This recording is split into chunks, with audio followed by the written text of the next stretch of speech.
Hey, everybody, I'm Chris. Got Craig with me. Laura's off this week. I'm not even sure what we're calling this. We can call this a real late show. Call it Yeah, whatever. We're the Ohioan sure. Network. Let's just say it that way. We're the Ohioan Yeah. Network. Excited to be here. Um, we're going to get back to Seinfeld. We're kind of waiting until Laura comes back for that.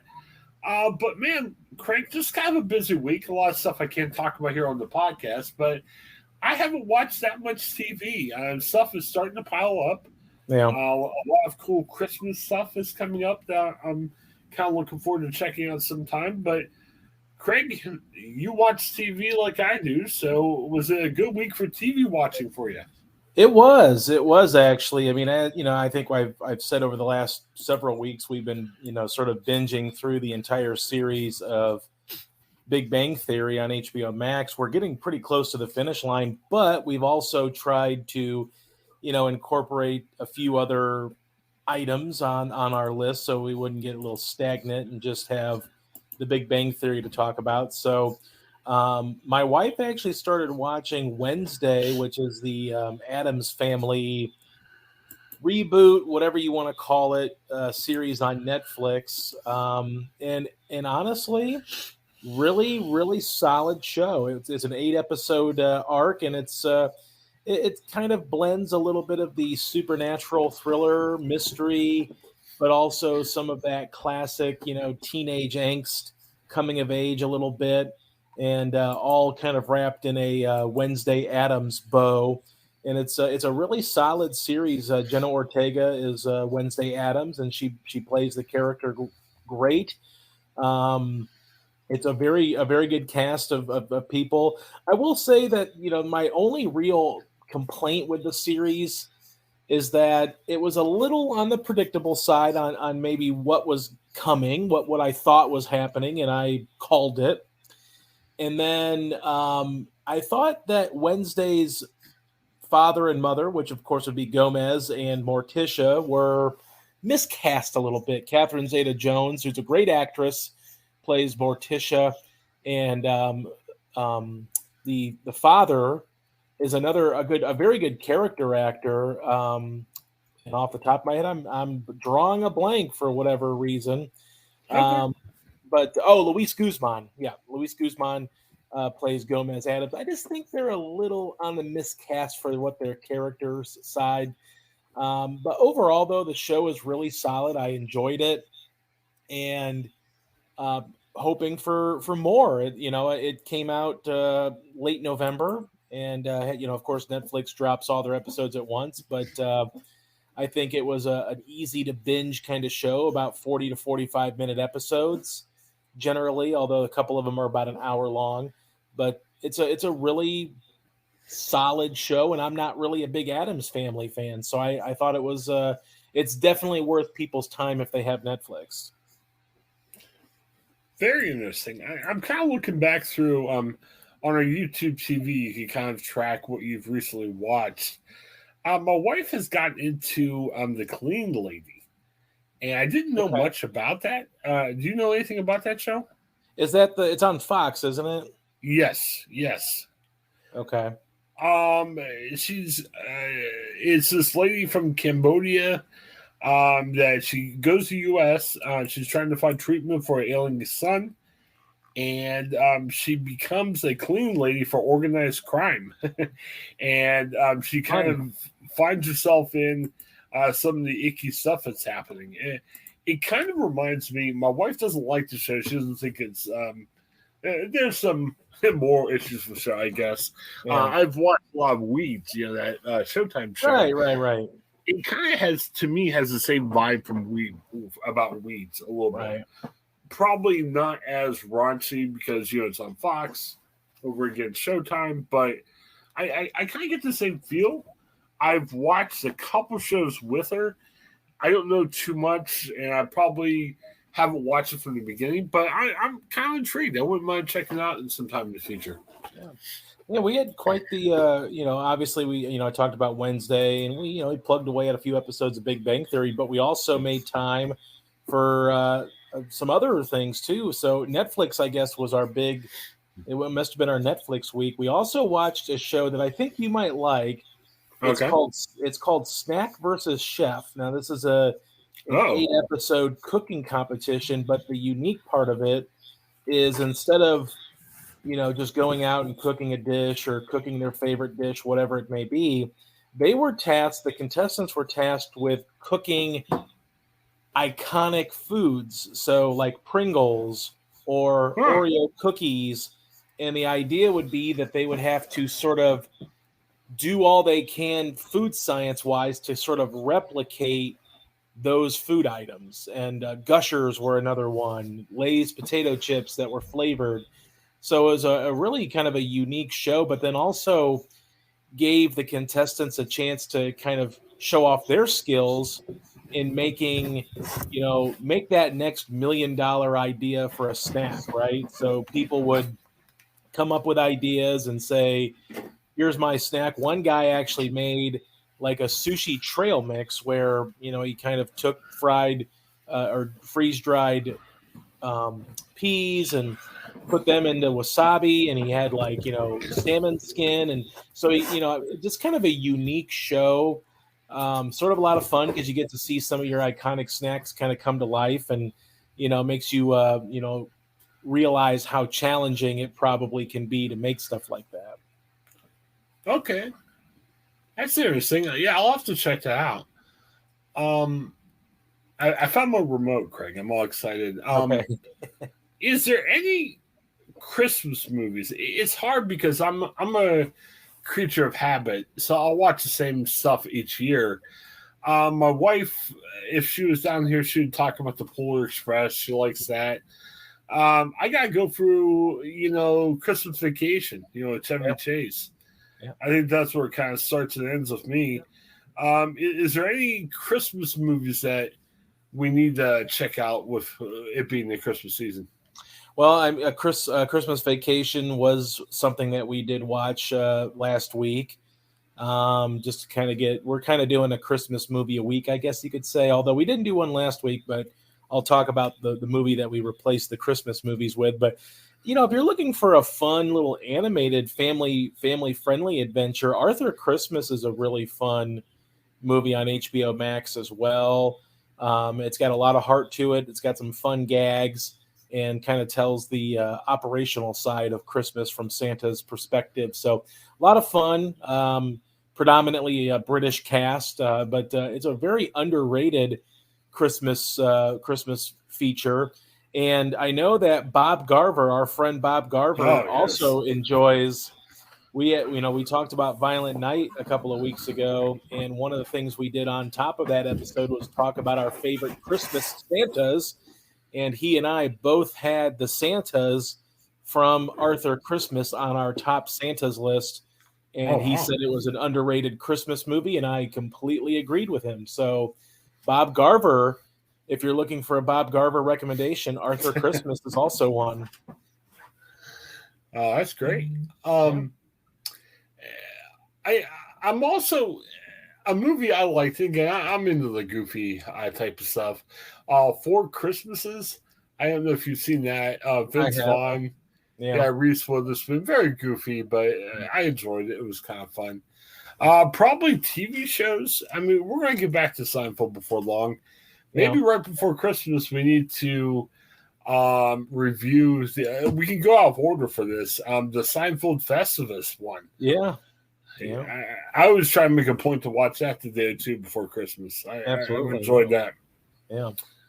Yeah, definitely. And of course, Seinfeld's currently on Netflix, so you can check it out there.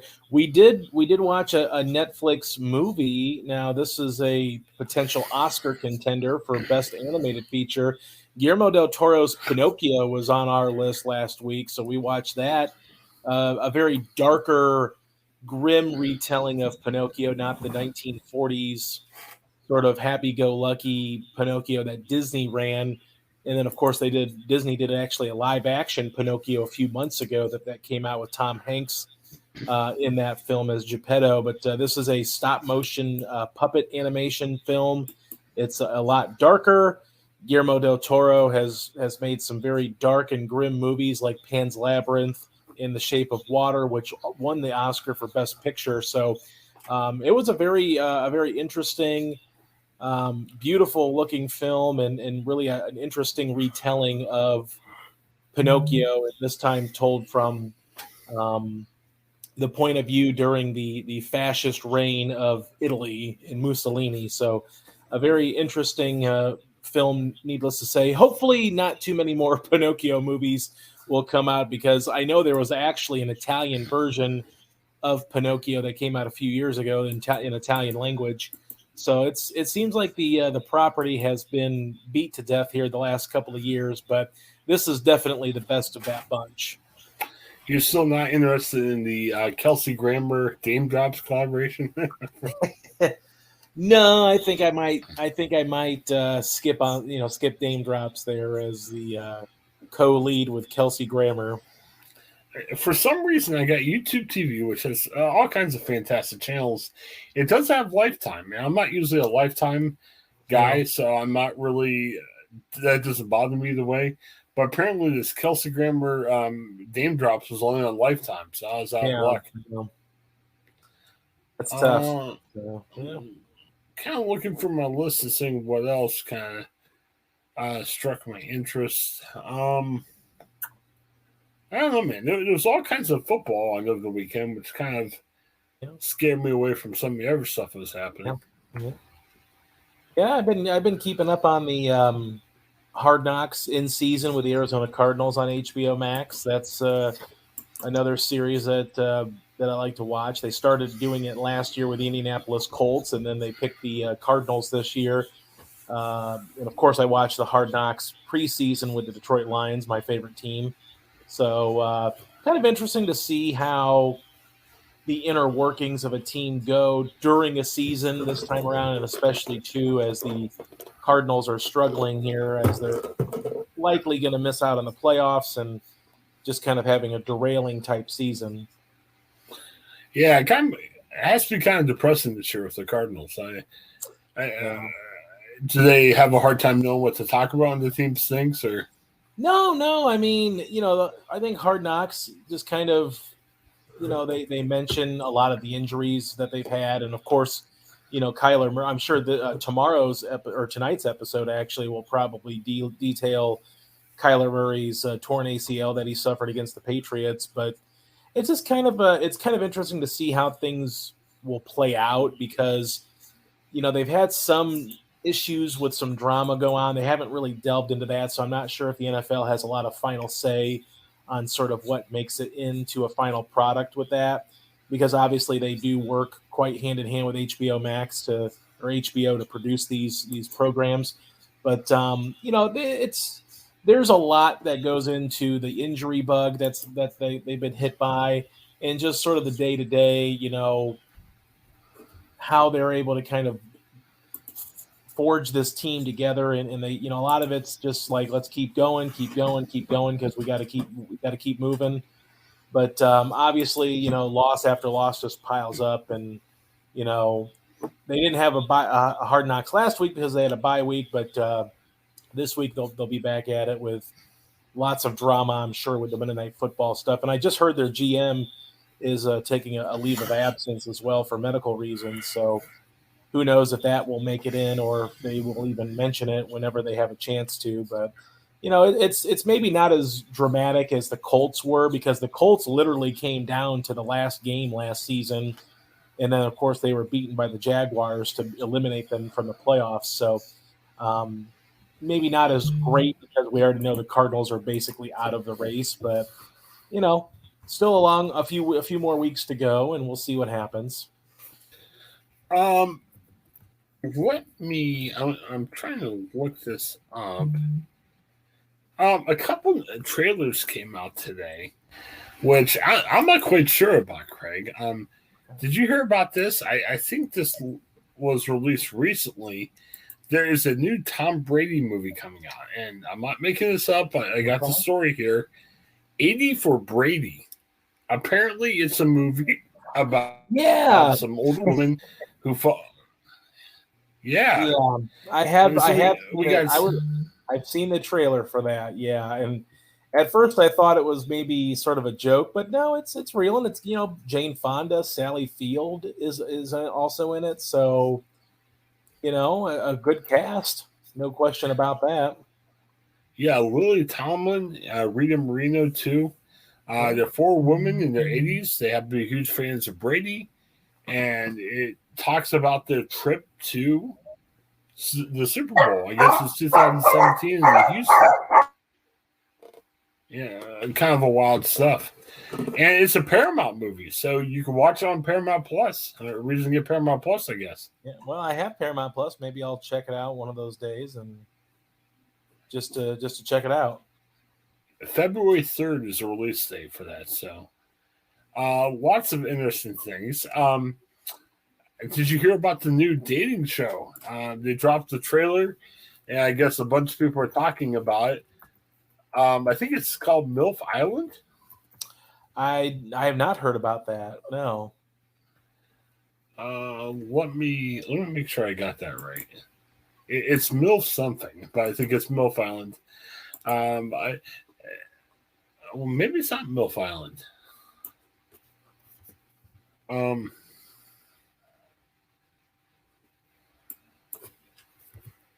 Well, it's a woman. It's a show with a lot of older women, and they're on the prowl. They're looking for younger guys. It's kind of like a dating reality show. How about Is it that? MILF Manor? MILF Manor. Sorry, I got my MILFs wrong, but I don't know. What do you think about MILF Manor? Do you think it's got a chance? I mean, my wife and I, every now and then, we like watching a cheesy dating show, so why not?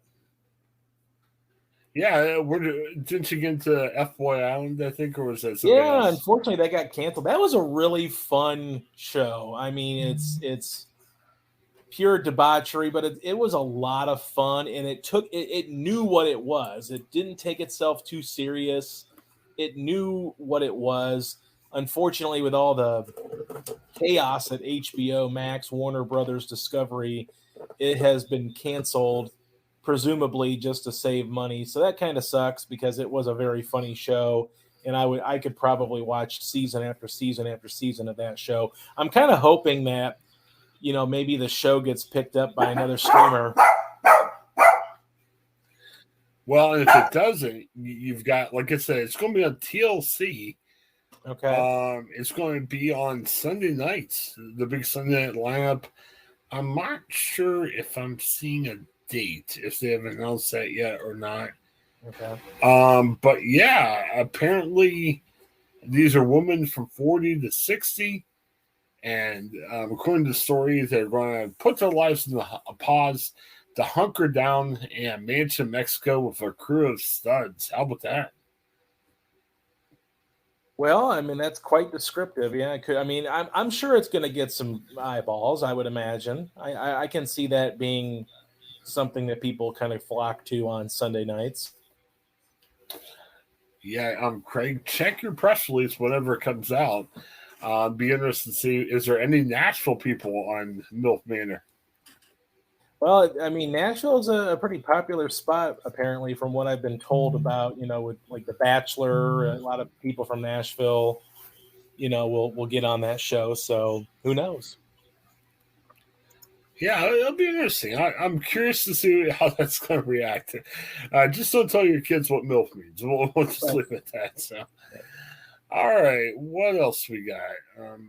TV wise, yeah, I got to start catching up on my TV and Christmas viewing. It's not cool, in my opinion, to watch Christmas movies in January or February. So, whatever I want to watch, I gotta watch it before long. Yeah. Before you know it, stuff will come and go. They'll get rid of Christmas stuff, and you won't be able to watch it anymore. So You don't watch You don't watch Christmas movies throughout the year, do you? I don't. My wife wants to, but she always wants to watch A Christmas Story in July or something, and I'm like, no, I only watch it during Christmas season. So yeah, I get in the mood for Christmas, and I've been in the mood this year specifically, but not outside of the December. Once it's December 1st, I'll watch all the Christmas stuff we can get our hands on. But generally, I kind of stay away from it in other months. I don't know if we've done this. Have we talked about the Weird Al movie? I know. Yeah, we talked about it last week. Yeah. Okay. Cool. Yeah, I'm still enjoying the Weird Al movie, so it's pretty good. So, all right. Hey, we got some time, so let's talk about some of the other stuff we've got coming up. We're going to go to our YouTube show. I'm not sure if it's going to be a weekly thing or just kind of, didn't have word tonight. Needed to fill in some time. So we're going to go to YouTube. I believe I sent you Cash Jordan, right, Craig? Yeah. Yep. Yeah. I've been into my New York City apartments guy. I like him for a couple different reasons, and we'll talk about that on this show. Craig, speaking of YouTube people, I opened up my YouTube, and Kirk Katz is the first video staring at me. Okay. Kurt's going to Kenya. Maybe we have to revisit that sometime. Yeah, maybe. It's interesting. Spotify and Anchor's part of Spotify, they released a Wrapped where they kind of said, hey, this is the music you're listening to most, and if you're a podcaster, here's what people are listening to. When we talked about Kirk Katz, the best performing podcast of all last year, believe it or not. Wow. People love the Kirk Katz. It must, yeah. And that's of everything from Steelers to anything else we put out. So, okay. Kind of wild, kind of some crazy stuff. So, yeah, some other stuff we've got coming up.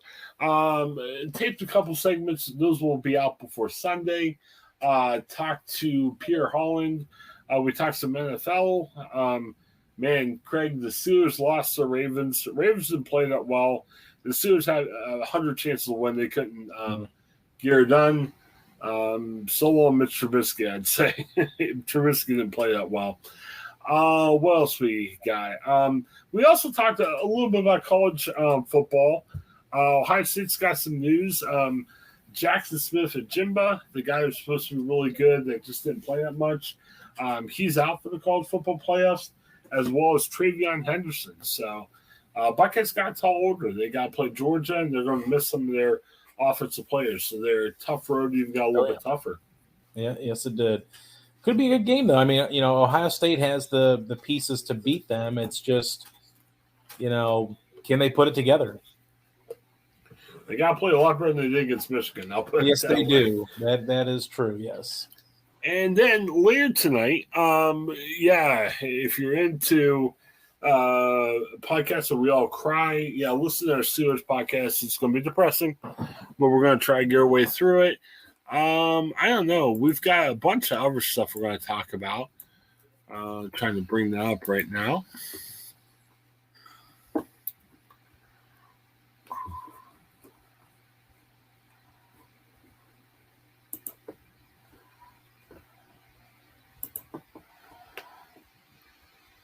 I'll mention a couple of things we've got on the docket. Joe Burrow was on the Manning cast. They're kind of teasing a young woman from Cincinnati, and she wasn't happy about it. She kind of spoke out against it. We'll talk about that. The new Avatar film is 3 hours and 12 minutes. What's going on with his long movies? Yeah, well, indulgent filmmaking, I suppose. Although we'll get more on that, I think, when I talk to George and Bob this week about it. Okay, very good. Also, Ohio State, they are the NIL is a big thing right now, and some of these big college programs, these players are asking for a lot of money. There's really no salary cap when it comes to the NIL. So this week, Ohio State kind of went to their fans and said, "Hey, fans, you need to help us out a little bit." So for the NIL, not just that you're paying the cable fees and everything else, you're not just paying for the tickets to the games. Ohio State wants you to help pay for the NIL fees. Sorry, I'm not sure if I can agree with that. I don't know. I wouldn't you think that they could go to local businesses? And you know what I mean? Like, why go to the average Joe patron? Like, I'm not really into that. I agree with the premise that you should pay college players, but when you're asking for fans, I mean, what are you going to do, Craig? Do you want me to, should I give you a gift with CJ Stroud's picture and say, a gift in your name is made to CJ Stroud. How about that? Maybe, I guess. I don't know. I'm kind of surprised that this is what it has come to, that a program like Ohio State, of all places, has to stump for more money. Come on, that's if they're looking for more funds, then you can only imagine what small college programs are doing or needing to do then. Yeah, I say people willing to pay it, they'll pay it. Yeah. We also we're looking at a story about what happened to you flush a public toilet. USA Today has a story saying germs kind of pop up, which is kind of gross. Yeah. Adam Sandler's coming to Columbus. I'm an Adam Sandler guy. I'm not sure if I want to see Adam Sandler in concert. We'll talk about that a little bit. I'm not sure what he's going to do. Craig? Yeah, I'm not sure. I think he's coming to Nashville too, and I don't know if it's like a show of some sort or a comedy act. I have no clue. Well, he has a stand-up act, and some of the songs he's done, right? Even going back to SNL days, and I'm on Adam Sandler. I like his SNL stuff. I just don't. Boy, I don't know if I can stand the whole show. And then if we have time, we're going to get to the world's oldest jeans were found. A shipwreck from 1857. They look very torn up. They're being sold for $114,000. Oh, they actually sold already for $114,000. Okay. Wow. So I got to look at my old pants and see if I can see something. I know, right? Nothing 1857, probably from 5-10 years ago. So it probably isn't worth as much. All right. Well, hey, we'll be back. We're going to have a segment, our YouTube segment coming back, and we'll take a look at old Cash Jordan. So for Craig, this is Chris. Check out ways to support the show on our podcast page, and have a great day, everybody. Hi, I'm Jennifer Mooney. Welcome to what is our new Hope Interrupted podcast based on the work from our book, Hope Interrupted, that I co-authored with my good friend Byron McCauley. Hey, Jennifer, I'm looking forward to this podcast as much as I was looking forward to writing this book with you. We hope to interview some high-impact folks as well as have a little fun. We're going to cover stories of hope. To learn more about our podcast and our book, please visit www.hopeinterrupted.com.